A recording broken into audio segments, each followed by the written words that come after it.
Hello, everyone, and welcome to the Always Moving Podcast. I'm your host, Lyndon Suvanto, and today I'm with four other dudes. Anyone want to say hey? Hey. Right on. All right, this is going to be a good one. So if you're watching the video, you can see we're with Toth. Hey.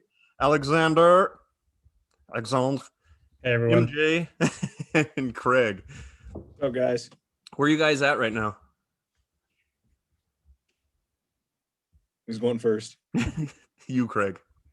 All right, I'm in Sherwood Park, Alberta. Been here for the last 6 months, 12 months. I've moved since COVID starts. I'm in hometown right now. Punching it out in the office, I see. Yeah. Chris? Yeah, I'm in Montreal, hometown. Basically not much going on because of this, pandemic, and just hoping that handball can start over very soon. Do you have like a desired length of hair you want to get to? Preferably, Justin LaRouche. I'd like to get pretty. Yeah, that'd be awesome. But, some good hair right there. Yeah, I'm chasing him, man. Touze? I am currently in La Prairie, which is on the south shore of Montreal. So yeah, just like Chris, waiting for that COVID thing to be over so we can get back into the gym. And Timmy? I'm also in Montreal. We're South Shore near Touze place actually. So yeah, good thing I was able to travel a bit during this time. So yeah. Did you have to go to one of these like hotel quarantine things? No, I arrived 1 day prior to these measures. Wow. So I actually the same week I noticed about these new measures on like Tuesday, and I was about to fly in on the 26th. Yeah. So I rebooked my flight, where I just booked my flight for the 21st. Yeah. So I arrived there right on time to not go to the hotels for $2,000. Yeah, like when I saw you were there, I'm like, oh man, Tim's loaded. Fun story. Niklas Etta actually booked his flight to Toronto for June. For 10 days. I'm like, dude, you have to enter Canada for 14 days and you have to do a quarantine for 14 days too. He's like, shit. So yeah. How are things in Quebec? Because I'm in Florida, and Florida they don't give a fuck. So how is Quebec?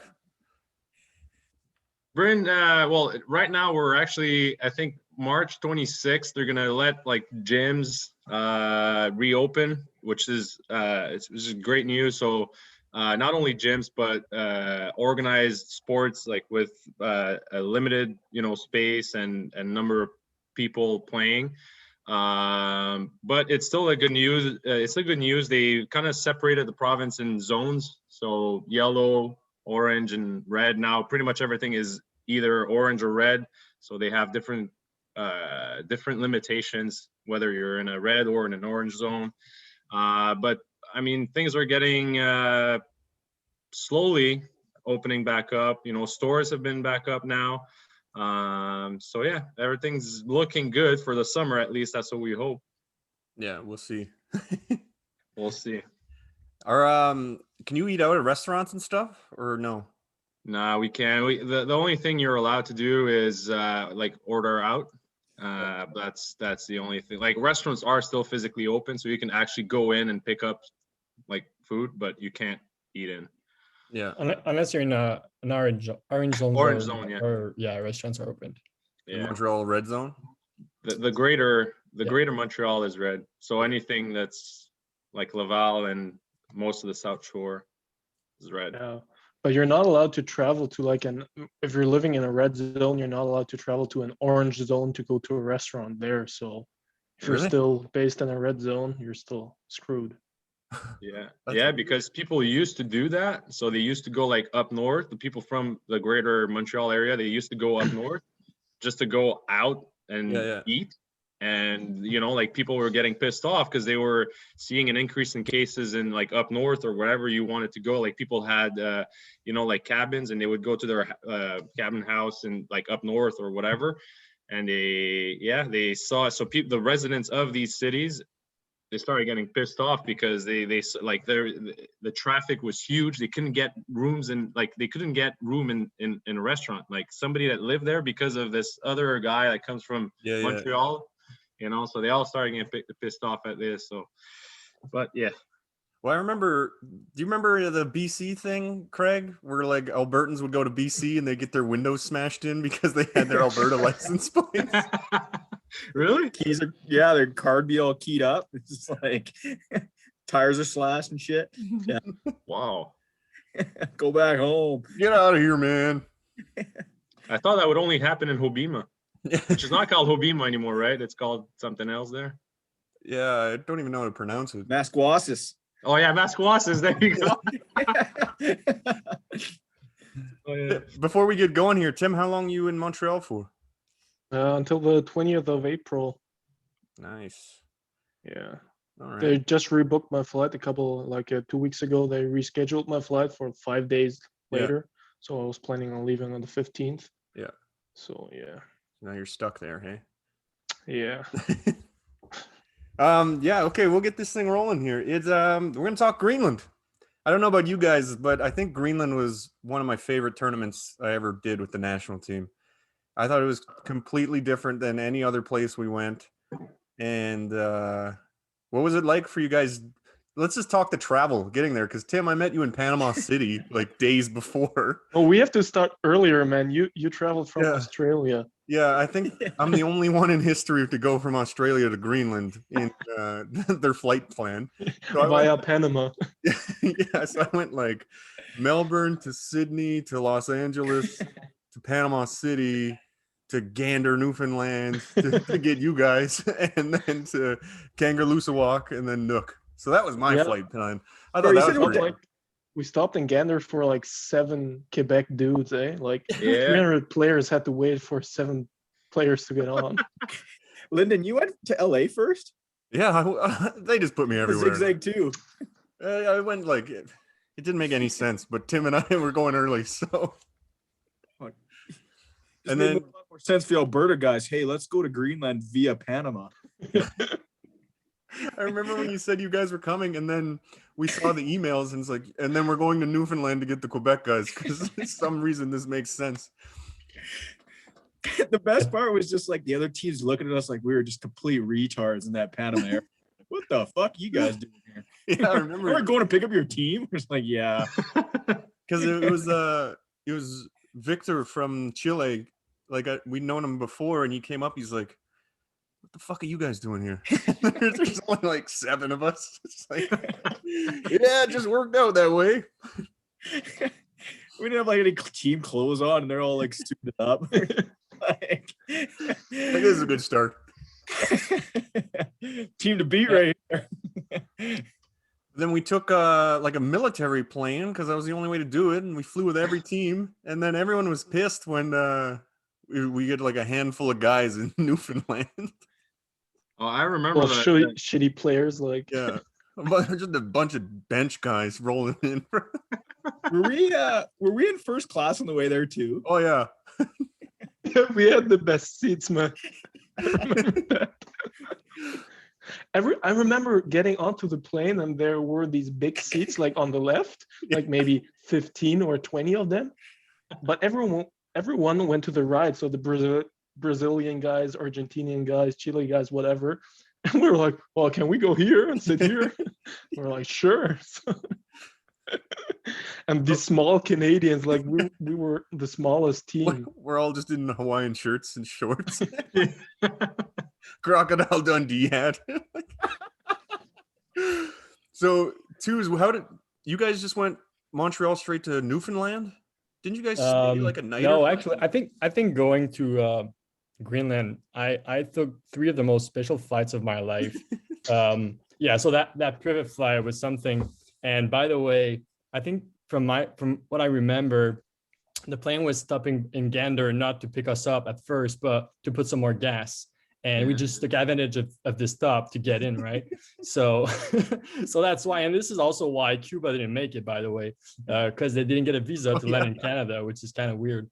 But anyway, the other weird flight I had, so I flew from Montreal to Halifax and then Halifax to Gander. Gander is in Newfoundland.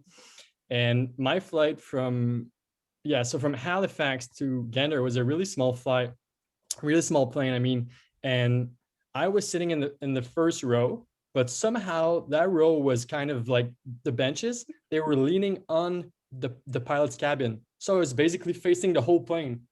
So like I'm just facing like 200 people looking at me. So like it's He not was a really flight binding. attendant all of a sudden.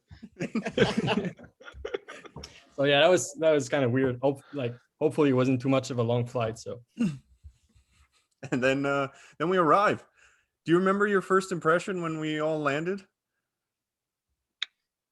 Because for me, we just land in the middle of nowhere. Nowhere. This rocky valley with 4 buildings, and there were no trees. There was like no people.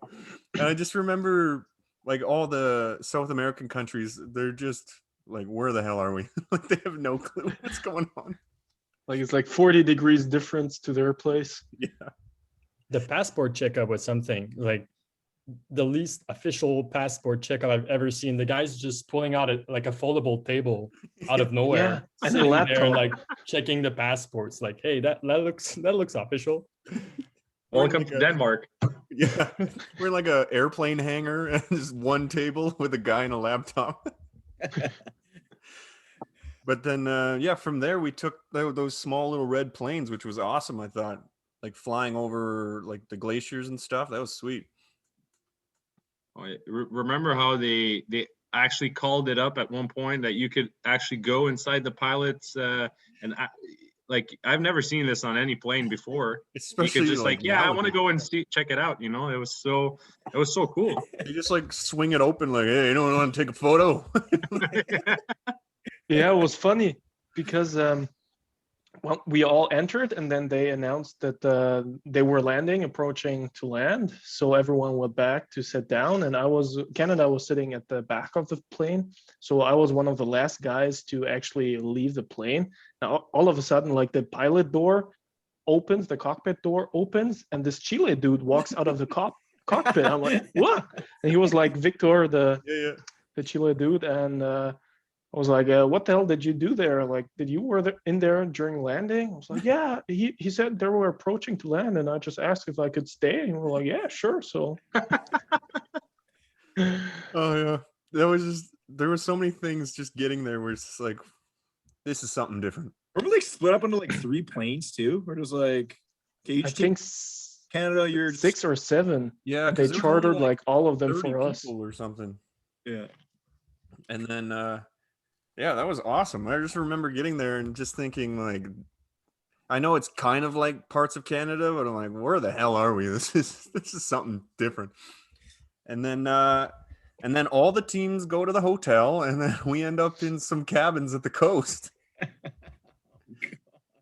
But I love those cabins. I thought it was way better than being downtown. I like how they're just like, well, fuck it, the Canadians can handle this. Like, send them out into the middle of nowhere. How did we get there? Did we take a city bus? Am I like mistaken here? It was kind of this is a city bus, but you know, it was just organized that they brought all the players. And I remember when we got in, the guys kind of the organizer said, okay, so first stop is gonna be Canada because they're going at the hostel, and the rest of the teams they're gonna get down at the next stop, which is at the hotel. I was trying to convince myself that I didn't hear hostel but castle, right? Because it made more sense. But yeah, no, those cabins were awesome, and I would choose them 100 times again before the hotel. Yeah. Of course. Oh yeah. Do you remember we got off the stop and we just have to walk up some hill? We don't know where we're going. Yeah, like classic poor Team Canada. Yeah. You guys are over there. Get your sleeping bags on the left, your tents on the right. Yeah, I love those cabins. Every morning with like Jean Brice, I would just drink coffee, look for whales. And like everyone just running around doing shit. What do you guys remember of the cabins? Long nights. Yeah, because No darkness. Yeah. I remember the location the most. Like there's a like kind of like rock out right from us, right? And we're just like low tide. You could like go walk out there. It's just like Yeah. Yeah, it was like it would Your get boys blocked off, were right? swimming back. No, that was great. And then we had the mountain, and then we did you guys all do the iceberg tour, the boat tour? So I know Tim was with me there.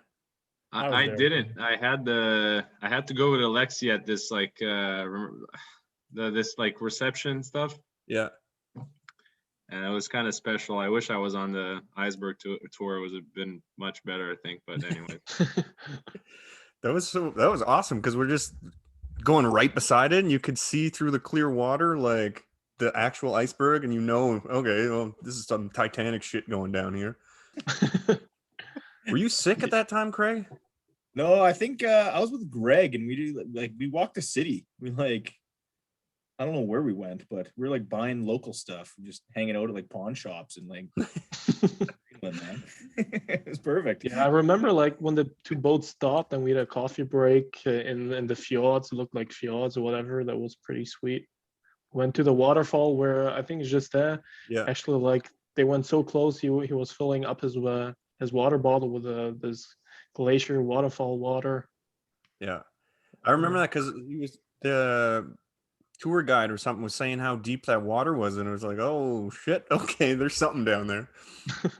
And then Craig's in town just getting some snacks. No, I was buying a narwhal tusk, you know. Oh yeah, sure. It's like I need one of these. So then we'll talk the games and the stadium and everything. What do you guys remember going into first practice or first games? What did you think of the gym, the crowd? I thought it was amazing. I remember walking in that gym and being like, goddamn, Nook Greenland has more handball facilities than we do in content Canada. Are you kidding me? That was my first impression. Well, this is better than anything we got. Yeah, middle of nowhere again, of course.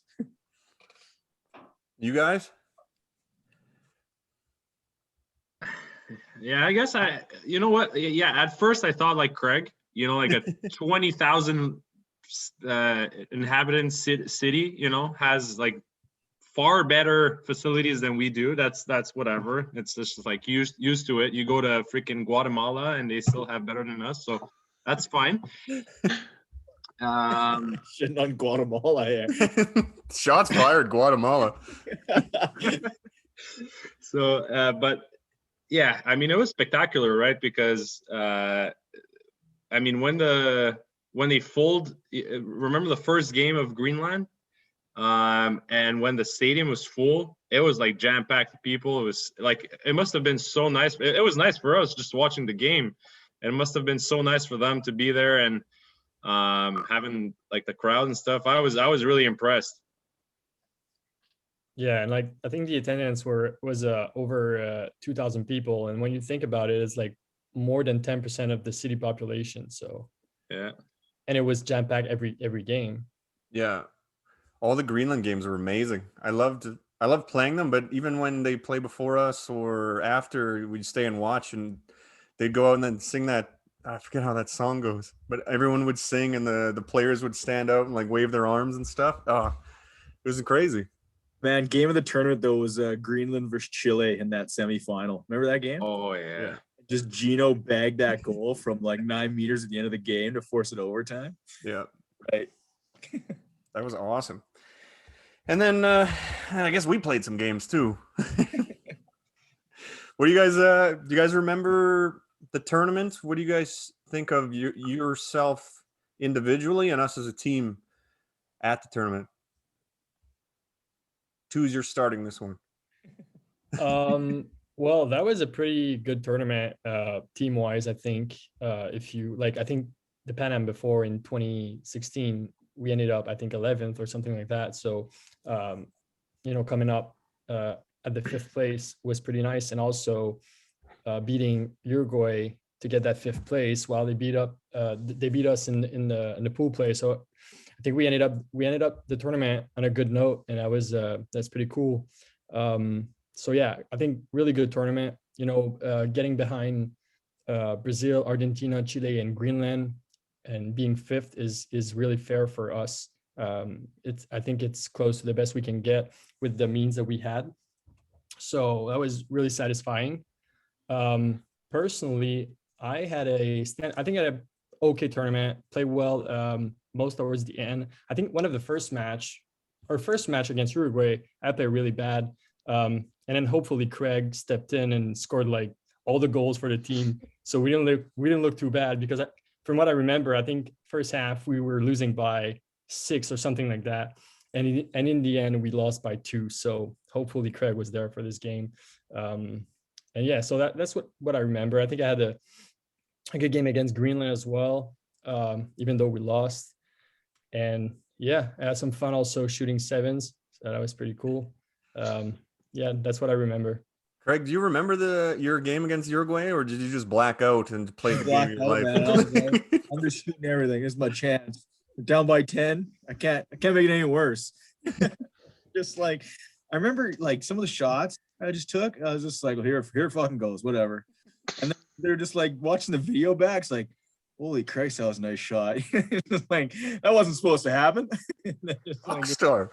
over and over again. And then that was my one good game ever. I don't know if it's coincidence, but you had a great game. We lost, and then you missed the next game, and we won. But I don't know. It had something to do with it for sure.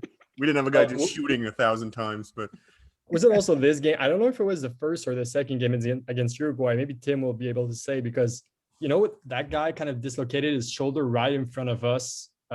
We were playing defense, and then there was a turnover, and Tim just like jumped towards the ball, but another guy from Uruguay was jumping too, and I think Tim, you fell on the guy while he had like his shoulder up like that. This was one of the most disgusting injuries I've seen in front of me. I actually don't remember that one. because Like you you play remember dirty every anything game. anyway. It's one of my several dislocated shoulder I gave to my opponent, so lost count. It's the classic Tim Sartisson game. Yeah, for myself, I was pretty happy with how I played, except for that anytime I watched that game against Greenland, I'm like, what's wrong with my leg? I couldn't get my right leg. He did the same shot 1,000 times, and he scored every single time, so that was pretty cool. Other than that, I was happy with us as a team. I think that was the years through Mexico and our qualifiers. I think we really came together as one unit, and I really enjoyed that one. I think that was a good one. I'm proud of that one looking back. Yeah, Chris? especially. Yeah, no, I was gonna say, especially like you said, knowing from where we were coming, we worked together for, like even before Mexico, we were, we had been playing together for like even like in France and all that stuff for like 2 years before that or something.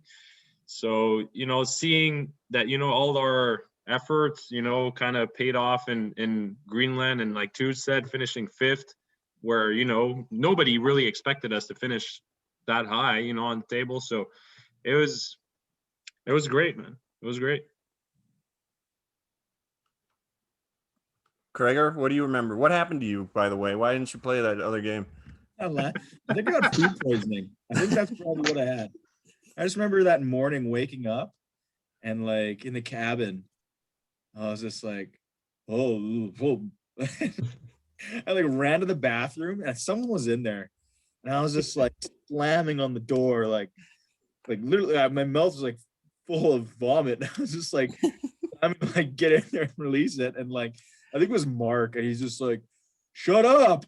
Like, okay. And then I like went to like where the shower was and just like spewed everywhere. It's just like, oh boy, I don't know if I'm making this game today. It's just like the whole morning I was just puking like over and over again. That's just another reason I'm glad you weren't in our cabin. One of like 10 other reasons, but Oh, it was worse. And Mark comes out, he's like, who was that? Wasn't Gordo the dude that never flushed the freaking toilet? That's his signature right there. Man, I remember Mexico. He was in my room in Lindo. We were roomies too, and he was in our room. I don't know who was also in our room. I think it was Parker. We were like 4, maybe Greg. But man, he never flushed. Man, I almost killed this dude. Like, I just remember you, Mark. Oh yeah. So Tim, what about you? What do you think of your game? Like, yeah, Tim. You guys really actually have to help me out. I think I played a good tournament, but I don't remember being freaking bad or freaking good. Actually, That kind of think defines you, I think. You're forgettable, but you don't hurt us, so thanks. yeah, I think everyone wanted to say that. I just had to be the one to do it. probably. Thanks, And Lyndon. then post tournament was pretty fun. Craig, you weren't there. No, I was puking. It was a good day. No, it was. What cool. happened that night? Yeah, so take me through that night. So you guys came back, shit mix of salt water and who knows what was in there. And then you're like, yeah, we'll see you later. that was it. Yeah, so they had like a not a closing ceremony, but there was like a banquet inside like a hall downtown, and there was live music. Some of the Greenlandic dudes were playing, and we were celebrating. We were having our drinks, I can tell you that. And then we end up at that pool hall or that bar or something. And then I woke up later. And then I came back and I went back into the bar, and there was only like 3 other guys on our team, and everyone else was gone.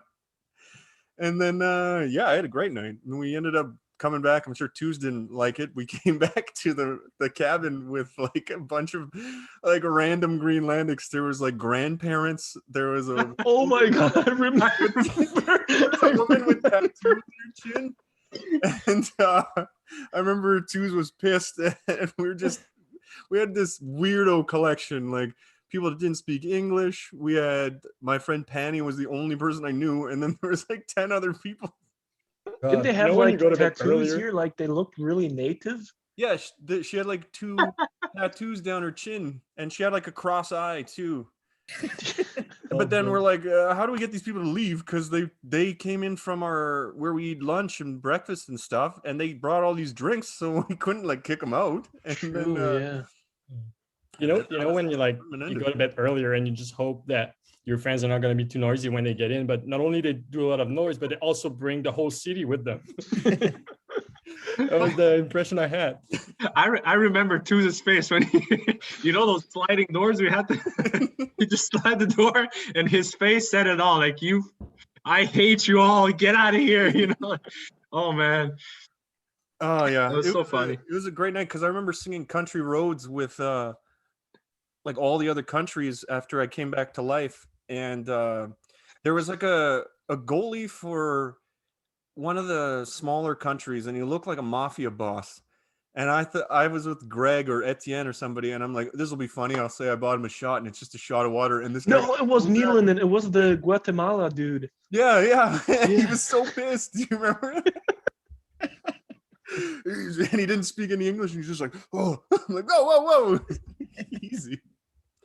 And then I think Greg and people ended up in like some truck, like cruising around the It countryside. was Greg and I and Max?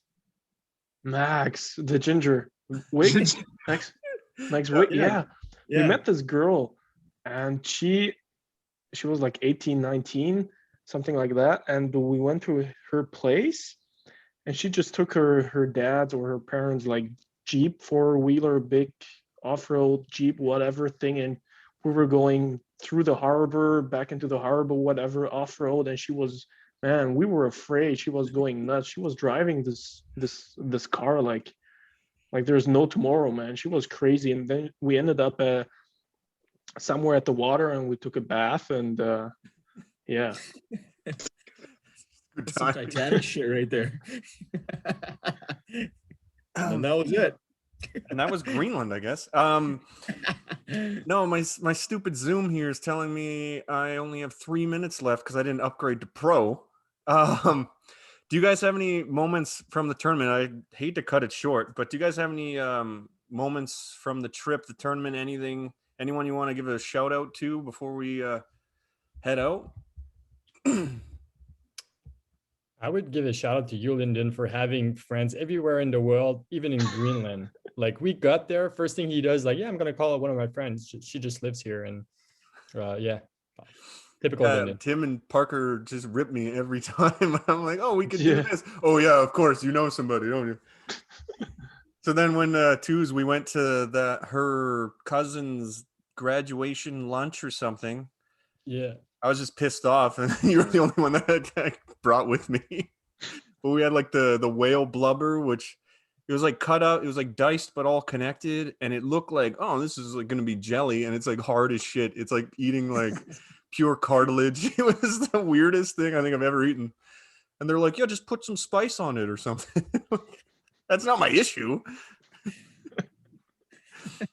But that was cool.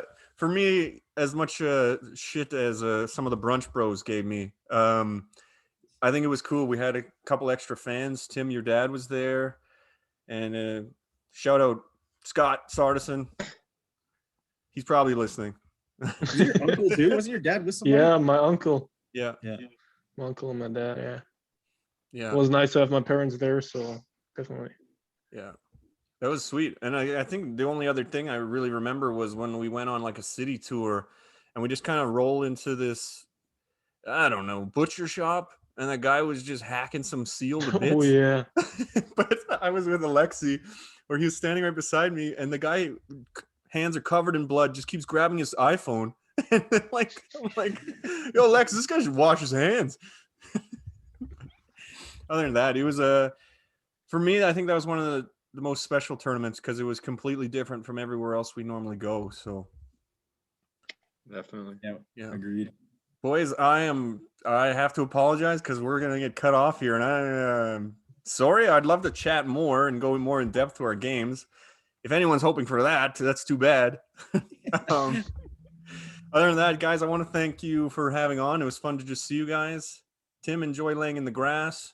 Thanks. Thank you, Lindo. Yeah, Twos and Chris, hopefully you can go get some food somewhere soon. And Craig, get out of the office, man. It's Saturday.